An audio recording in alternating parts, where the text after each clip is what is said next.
কথা বলবো। ওমা তৌফিকি ইল্লা বিল্লাহ। প্রতিটা ইবাদত আল্লাহ সুবহানাহু ওয়া তাআলা যে ফরজ করেছেন সেগুলো সুস্পষ্ট আয়াত নাজিল করে ফরজ করা হয়েছে।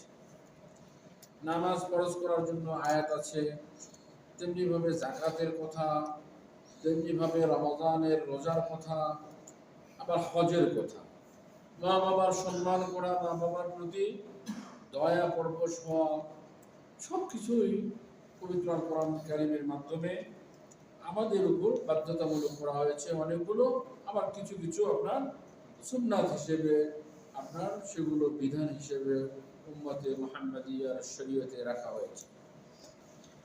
প্রিয় বন্ধুগণ, আল্লাহ সুবহানাহু ওয়া তাআলা সূরা আলে ইমরানে ৯৭ নম্বর আয়াতে বলেছেন, ওয়ালিল্লাহি আলান নাসি হিজ্জুল বাইতি মান ইসতাতাআ ইলাইহি সাবিলা। এই আয়াতে আল্লাহ বলেছেন আল্লাহর জন্য লোকদের উপর আবশ্যক হলো, ফরজ হলো, তারা আল্লাহর ঘরের জিয়ারত করবে আর তথা হজ করবে।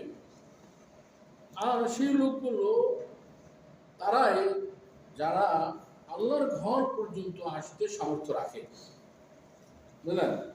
আল্লাহর ঘর পর্যন্ত যেতে সামর্থ্যবান তাদের উপরেই আল্লাহর জন্য আল্লাহর ঘরের জিয়ারত করা ফরজ, বুঝলেন? এটা আল্লাহ বলেছে।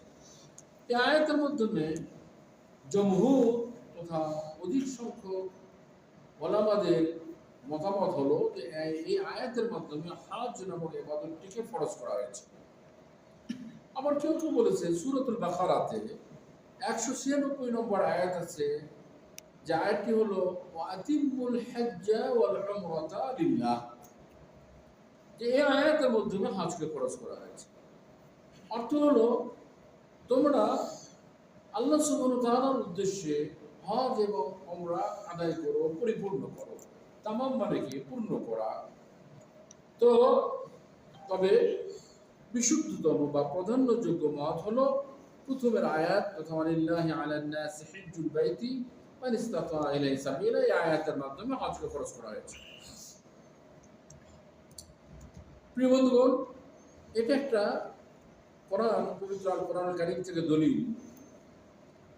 আর রাসূলুল্লাহ সাল্লাল্লাহু আলাইহি ওয়াসাল্লামের সুন্নাহ থেকে, যেটা মুসনাদ আহমদ একটি হাদিস বর্ণনা হয়েছে আবু হুরায়রা রাদিয়াল্লাহু তাআলা আনহু থেকে, তিনি বলেন রাসূলুল্লাহ সাল্লাল্লাহু আলাইহি ওয়াসাল্লাম কোনো একদিন আমাদের সামনে খুতবা পাঠ করলেন, খুতবা